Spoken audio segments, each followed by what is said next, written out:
राधे राधे गुरुजी। हाँ। मेरा एक प्रश्न है, मैं बचपन से देखती आ रही हूँ, जो लोग नियम धर्म कर्म से मन से बहुत भक्ति करते हैं, उनके जीवन में बहुत कष्ट है। सबके जीवन में कष्ट है जो भी भक्ति करते हैं। मैं भी ठाकुर जी को मानती हूँ, उनके इर्द गिर्द ही मेरे विचार रहते हैं, लेकिन इतने नियम मैं नहीं पालन कर सकती हूँ। जो थोड़ा होता है वो मैं करती हूँ, लेकिन जो ज़्यादा नियम पालन करते हैं इतना कष्ट में रहते हैं, फिर भी उनके साथ तर ब उल्टा होता ही जाता है। तो कहते हैं कि ये सब कर्मों का खेल है, उनके कर्म हैं, जैसे वो कभी कुछ पिछले जन्म में किया होगा, कभी इस जन्म में किया होगा, उनका फल है उनका दुख।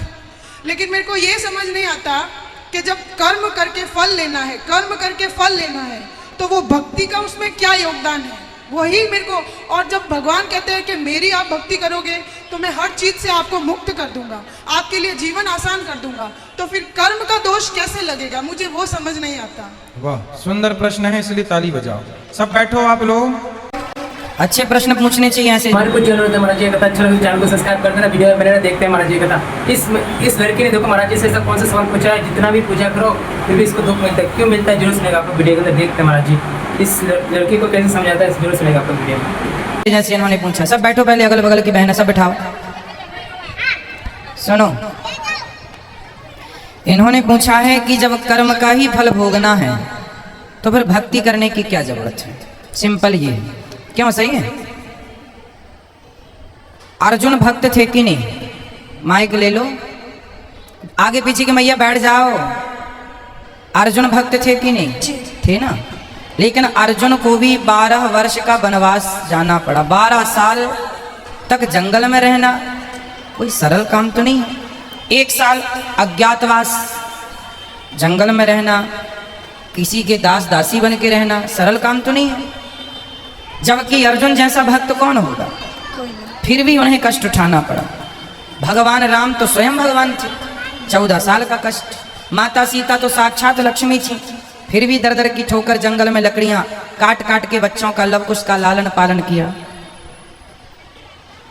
इसी प्रकार अब आप कहते हैं कि जब हम भक्ति करें तो फिर कर्म ही का फल भोगना है, तो भक्ति का अर्थ क्या? बात ऐसी है बेटा कि कर्म तो अपनी जगह है, कर्म तो हमें भोगनी है, हमें भी भोगना है, आपको भी भोगना है। भक्ति सिर्फ इसलिए की जाती है, इसलिए नहीं की जाती कि भगवान हमें पैसे वाला बना दें, भगवान हमें धन धान्य से भर दें, घर में सब कुछ हो। भक्ति का मतलब पैसा पाना नहीं, भगवान से बेटा बेटी मांगना नहीं। अरे भगवान की भक्ति आपको जो देगी, कोई कर्म में इतनी ताकत नहीं है कि आपको वो दे सके। अब उदाहरण से समझो, विभीषण को लंका का राजा बना दिया, क्या विभीषण का कोई ऐसा कर्म उसे राजा बना सकता था? कर्म अच्छे करता था फिर भी लाते खाता था, रावण लात मार के निकालता था, उसके कर्म का भी उसे दंड मिला। पर भगवान की भक्ति जो की, उस भक्ति का भी फल, कर्मों का फल यदि मिलता है तो भक्ति का फल भी मिलता है। थोड़ा सा देर है, विभीषण को भक्ति का फल मिला। उस कोई व्यक्ति ऐसा कितना कर्म करता कि वो लंका का राजा। भगवान कर्मों के फल को नहीं देखते कि तुमने भक्ति हमारी कितनी की। जब भक्त शरण में चला जाता है तो भगवान भूल जाते हैं कि कितना बड़ा पापी और पतित है, उठा करके राज सिंहासन पर बिठा देते हैं। दूसरा सुग्रीव, सुग्रीव भी लाते खाता था भाई की, दर दर की ठोकर खाता था, उठा के बिठा दिया। तो भगवान बेटा, भगवान जो दे सकते हैं कोई नहीं। इसलिए गलती हम लोगों की है कि हम उम्मीद क्या करते हैं, हे भगवान हम तुम्हारे इतने बड़े भक्त हैं, तुमने हमें बेटा भी नहीं दिया। हे भगवान हम तुम्हारे इतने बड़े भक्त हैं, रहने को घर भी नहीं दिया। हे भगवान तुम्हारे हम इतने बड़े भक्त हैं, हमारा पति नहीं सुनता, बेटा नहीं सुनता। भगवान की भक्ति का मतलब ये नहीं कि तुम्हारा बेटा सुने, तुम्हारी बेटी सुने, तुम्हारा घर बन जाए। जो भाग्य, सुदामा ने सारी जिंदगी गरीबी देखी है, क्या सुदामा से बड़े भक्त आप और हम हैं? क्या हो सकते हैं? नहीं। लेकिन सुदामा से ज्यादा हमारी शिकायतें हैं। सुदामा की तो एक भी नहीं थी, सारी जिंदगी भीख मांगकर गुजारा किया, सारी जिंदगी भगवान की भक्ति की, और मांगने नहीं गए, 4 मुट्ठी चावल अपनी हैसियत के अनुसार देने गए। जब सारी जिंदगी उन्होंने भक्ति की और फिर भी गरीबी में रहकर शिकायत नहीं की, तब भगवान ने देखा कि भक्त पक्का है। 50 रुपए का घड़ा जो खरीदती हो ना मेरी बहन, उस घड़े को भी कुम्हार हफ्ते भर पकाता है भट्टे में, महीनों तक पकता है वो, कम से कम 10 दिन की आग तो देता होगा, तब जाके वो काले से लाल होता है, माटी पक जाती है तो लाल हो गया। अरे घड़े को भी पकने के लिए आग में उसे डालना पड़ता है। तो भगवान जब अपने भक्त को पकाएंगे तो थोड़ा तो दुखों की आग में तपाएंगे कि देखें कितना कच्चा कितना पक्का। इसलिए हर हाल में गोविंद का स्मरण करो और ये मत कहो कि हमें भगवान से कुछ चाहिए। लोग कहते हैं कि भगवान के भक्तों को दुख मिलता है। अरे जो भगवान का सच्चा भक्त हो जाएगा उसे पता ही नहीं चलेगा कि दुख क्या चीज है, उसे तो सुख ही मिलेगा। गोपियों को भगवान की याद में रोने में भी सुख था, कैसे कहें हम कि ये दुख था। इसलिए जो हो गया उनका वो दुख तो है ही नहीं। दुख तो वो लोग दुखी हैं जो कोठी बंगलों में रहकर भी जो ईश्वर को भूला पड़ा है वो सब दुखी हैं, और जो ईश्वर की शरण में है याद कर रहे हैं सब सुखी हैं। अब उस सुख को आप दुख मान रहे हैं वो अलग विषय है। इच्छाएं ज्यादा है ना बेटा आपके अंदर, इसलिए वो इच्छाएं आपको दुखी बनाती रहती। इच्छाएं छोड़ के एक बार शरण में चले जाओ, वो कभी ना पाया होगा आपने जो शरण में जाकर के प्राप्त हो जाएगा। एक बार सच्चे होकर जाना।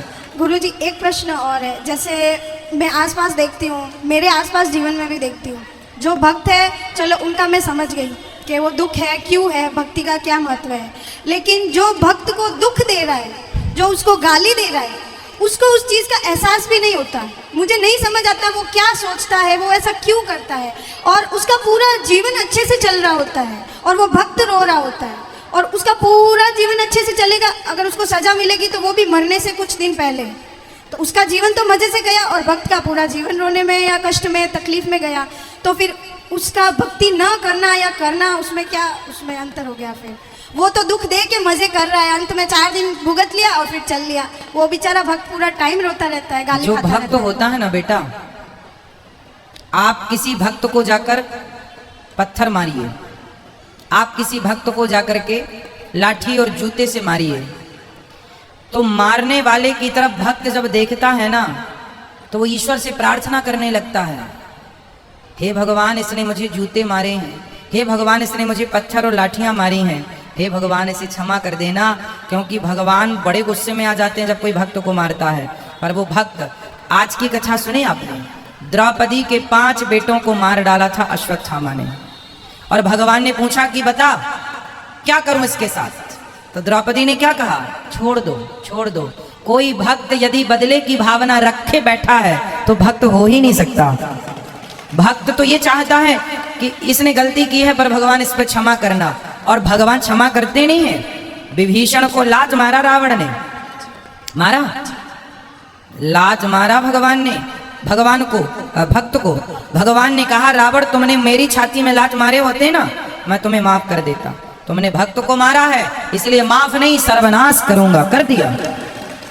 एक बात बताओ कि जब तक रावण ने विभीषण को लात नहीं मारा तब तक राम जी ने लंका में एक भी बाण छोड़ा हो, एक भी नुकसान किया हो लंका का, तो मुझे बताओ। रावण ने सीता माँ को चुराया, जयंत ने सीता माँ के चरणों में चोंच मारी थी तो बाण छोड़ दिया था, त्रैलोक्य में जयंत को बचाने वाला नहीं मिला, चरणों में चोंच मारी थी केवल, और रावण तो पूरी सीता उठा कर ले गया। तो क्या राम जी बाण वहीं से बैठे बैठे ना मार देते, रावण तो मर जाता। लेकिन नहीं, राम जी ने कहा कि रावण भले मेरी पत्नी का हरण किया हो लेकिन मेरे भक्त को रोटी खिलाता है विभीषण को, इसलिए मैं बाल विवाह का नहीं करूंगा। लेकिन जब उस भक्त को लात मारा तो राम जी ने सर्वनाश कर दिया। भगवान कहते हैं तुम मुझे लात मार दो सह लूंगा, मेरे भक्तों को मारोगे विनाश कर दूंगा। इसलिए मेरी बहन आप जो कह रही हैं कि भक्तों का अपमान करके लोग मजे से रहते हैं, नहीं, उनको जब मिलेगा ना दंड, भगवान थोड़ा सा देर, god mills grind slow but sure, ईश्वर थोड़ा धीरे चक्की चलाते हैं, पिसता है उनके घर आटा धीरे पर पिसता जरूर है। हिसाब तो पाई पाई का रखते हैं ना भगवान, जब देंगे ना तो खूब नानी याद आएगी। और आप ये मत सोचो जैसे मैंने, आप भक्त हो और मैंने आज आपको अपमानित किया, आपको मारा मैंने, तो आप तो भक्त हैं, आप तो मेरे से कोई ना कुछ ना कहेंगे और मैं तो मौत से रह रहा हूं। लेकिन मेरे जीवन के आखिरी तक और जो अगला जन्म होगा वो सारे जन्म में इस जन्म का ये दंड भोगना पड़ेगा। कोई अंधा है, कोई लंगड़ा है, कोई बहरा है, क्यों है? किसी जन्म का तो हिसाब चुक रहा है ये। क्यों लोग घिसट घिसट के चल रहे हैं, क्यों चप्पल पाँव में ना पहन के हाथ में पहनना पड़ रहा है? ये आज का ही कर्म दंड थोड़ी है, ये किसी ना किसी जन्म का कर्म दंड ही तो भोग रहा है।